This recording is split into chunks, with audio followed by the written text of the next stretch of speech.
Meninjau debu bulan yang dikumpulkan 50 tahun lalu, NASA menemukan bukti yang menantang teori lamanya. Sampel-sampel itu dikumpulkan selama misi Apollo dari Apollo 11, 1969 hingga Apollo 17, 1972. Banyak dari batuan itu kini dipajang di museum atau dijadikan hadiah persahabatan ke 135 negara, namun beberapa masih disimpan di NASA. Ilmuwan menganalisis komposisi kimianya secara teliti, meski sebagian besar penelitian dilakukan segera setelah misi. Untuk menjaga keutuhannya, banyak sampel tetap disimpan dalam ruang hampa udara sejak saat itu hingga sekarang, dan apa yang mereka temukan akan memaksa para ilmuwan untuk memikirkan kembali asumsi-asumsi selama puluhan tahun. Permukaan bulan terdiri dari regolit, yaitu lapisan material tak terkonsolidasi yang menutupinya. Debu dan tanah bulan merupakan bagian halus dari regolit, sedangkan fragmen lebih besar atau batuan bulan menyajikan banyak data ilmiah. Batu tertua memberi petunjuk penting soal asal-usul dan struktur material bulan miliaran tahun lalu. Bulan yang terbentuk lebih dari 4 miliar tahun lalu mungkin berperan penting bagi bumi, namun tetap menyimpan misteri. Bisakah batuan kuno ini membantu kita memahami asal-usul lautan di bumi? Sebelum Apollo 11 sudah diketahui bulan adalah batuan tandus, namun tetap punya peran penting. Pada masa-masa awal bumi, kita berada di apa yang dikenal sebagai zona Goldilocks, suatu kondisi langka di mana segala sesuatu bersatu untuk membuat sebuah planet layak huni bagi kehidupan. Bumi adalah satu-satunya planet yang diketahui bisa menopang kehidupan karena satu faktor penentu. Senyawa hidrogen dan oksigen pembentuk air di bumi sebenarnya cukup langka di alam semesta. Banyak planet lain memiliki lautan seperti sup kimia yang beracun dan tak bisa diminum. Namun, air itu pasti punya asal-usul. Pertanyaan ini telah mendorong riset astronomi yang sangat intens selama puluhan tahun. Selama 50 tahun, ilmuwan mengira sudah menemukan jawabannya. Namun mereka keliru. Tidak diketahui persis sudah berapa lama air ada di bumi, tapi bukti menunjukkan air sudah ada sebelum bulan terbentuk. Sekitar 4,5 miliar tahun lalu, tabrakan besar membentuk bulan, menguapkan permukaan bumi, dan menyelimuti dengan atmosfer uap batuan tebal.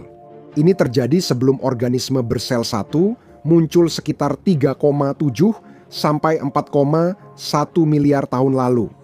Setelah tabrakan dahsyat, kondisi pun selaras menciptakan peluang bagi kehidupan untuk tumbuh.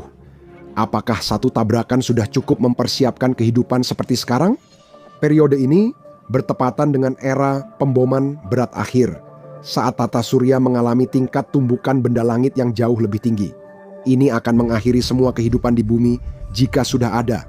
Planet ini terus diguncang ledakan dahsyat, permukaannya bergolak dan membara, namun bumi justru ditempa oleh kekuatan itu. Banyak benda berat menghantam planet ini, membawa unsur baru dari luar angkasa dan membentuk permukaannya. Salah satu unsur itu mungkin air. Teori menyebut air di bumi berasal dari tumbukan dengan objek dari tempat lain di tata surya. Merkurius dan Venus tak bisa mempertahankannya karena dekat matahari. Mars mungkin pernah memiliki lautan untuk sementara waktu, seperti yang ditunjukkan oleh bukti-bukti dasar sungai kuno, namun kemudian kehilangan atmosfernya dan bersama itu, kesempatan untuk kehidupan pun hilang. Namun, bumi membentuk lautan dan atmosfer stabil, menjadi dasar bagi peristiwa berikutnya. Tapi bagaimana jika ceritanya tidak sepenuhnya benar?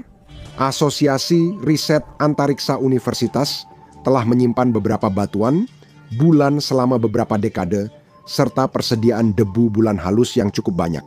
Meskipun penelitian terhadap material ini sangat diatur ketat, karena pentingnya menjaga benda-benda tersebut tetap utuh, penyelidikan terhadap sifat-sifatnya terus berlanjut.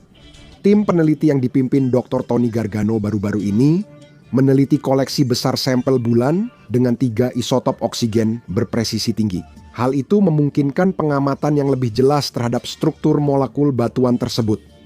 Dan hasil mereka justru menimbulkan lebih banyak pertanyaan daripada jawaban. Kebenaran mungkin ada pada struktur bulan dan apa yang diungkapkan tentang bumi. Meski tampak stabil, planet kita sebenarnya tidak. Lempeng tektonik terus bergerak perlahan, menghancurkan dan membentuk ulang permukaannya. Bumi yang dulu sering dihantam meteor dan komet saat terbentuk kini tak menyisakan jejak tumbukan itu. Namun, bulan berbeda, tanpa udara dan tetap statis. Bola batu yang hampir tak tersentuh selama miliaran tahun mengorbit bumi, membuatnya jadi kapsul waktu sempurna. Setiap batu adalah arsip mini yang menyimpan petunjuk pembentukan dan komposisi bulan. Meski bumi dan satelitnya berbeda, banyak fitur keduanya terbentuk akibat tumbukan kosmik serupa. Kini ilmuwan mungkin semakin dekat mengungkap rahasianya. Melalui isotop unik ini, ilmuwan meneliti susunan molekul batuan dan regolit bulan, mendapatkan wawasan lebih banyak dibanding teknologi sebelumnya. Mereka mengonfirmasi keberadaan unsur-unsur yang menyukai logam yang biasa ditemukan di meteorit, mengungkapkan seberapa besar bagian bulan yang terbentuk akibat tumbukan besar miliaran tahun yang lalu. Target utama mereka adalah hidrogen, dan bukti tumbukan ini membawa air ke tata surya. Mereka menemukannya meski tak sesuai harapan. Ilmuwan NASA kini punya gambaran paling lengkap tentang susunan molekul batuan bulan. Mereka menemukan hidrogen, tapi jumlahnya tak sesuai harapan. Jika meteorit adalah penyumbang besar air di tata surya, karena kondisi bulan tak berubah oleh waktu, hidrogen di batuannya mencerminkan apa yang kemungkinan besar tiba di bumi saat lautan dan atmosfer awal terbentuk. Ketidaksesuaian kecil itu mengguncang keyakinan kita tentang asal air di bumi. Jika ini adalah jumlah air yang sampai ke bumi dari tumbukan meteorit, kemungkinan besar dibawa oleh es. Kemungkinannya besar bahwa air itu akan menguap dengan cepat. Bumi tak akan bisa membentuk atmosfer atau lautan. Proses kimia yang membentuk air, mengedarkannya di atmosfer, lalu mengembalikannya ke bumi tak akan pernah terjadi, sehingga kehidupan mungkin juga tak pernah ada. Ini menimbulkan pertanyaan yang membingungkan ilmuwan selama puluhan tahun. Bagaimana semua bermula? Temuan ini memaksa ilmuwan meninjau ulang asal-usul air di bumi dan menantang hipotesis meteorit lama. Walau hidrogen dan sampel bulan dulu mendukung teori meteorit, analisis modern menunjukkan hal berbeda.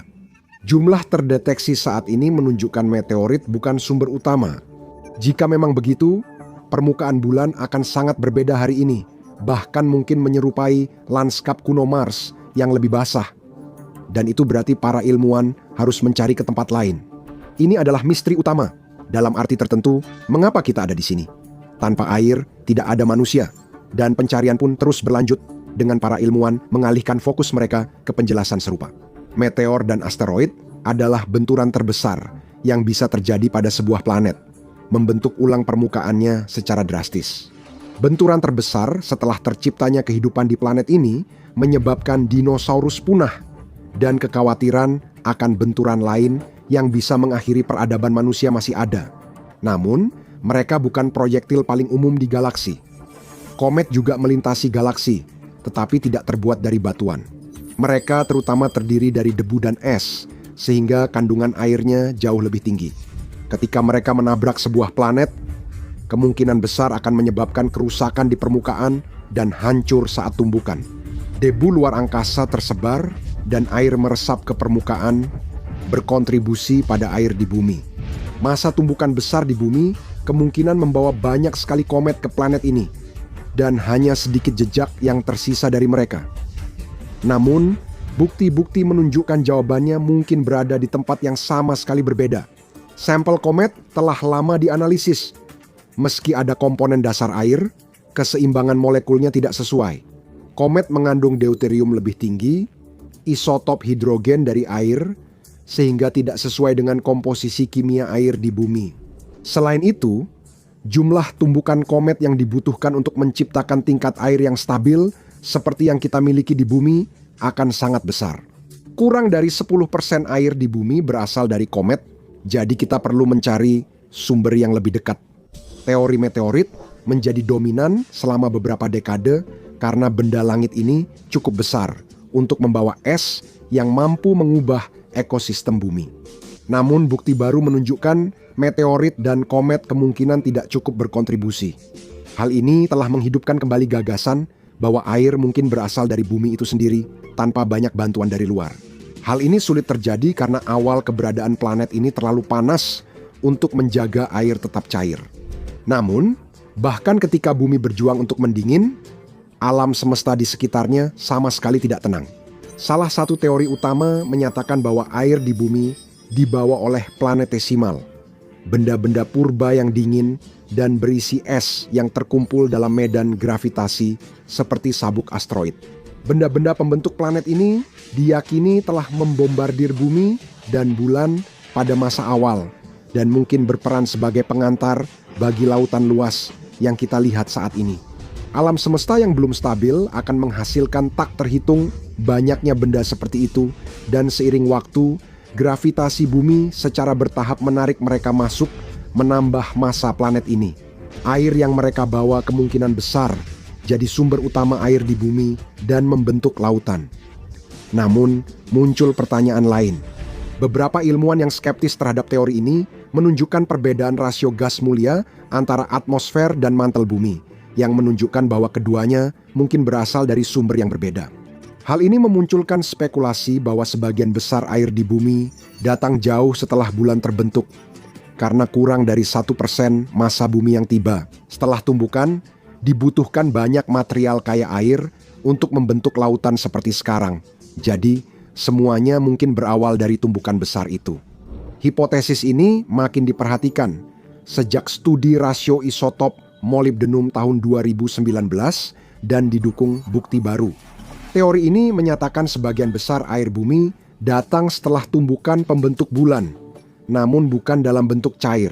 Sebaliknya, panas yang sangat tinggi dari planet-planet awal membuat air tersebut tetap dalam bentuk gas.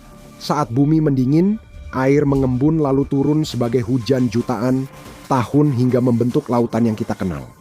Pada akhirnya, jawabannya mungkin lebih rumit dari dugaan siapapun dan semuanya bisa saja benar.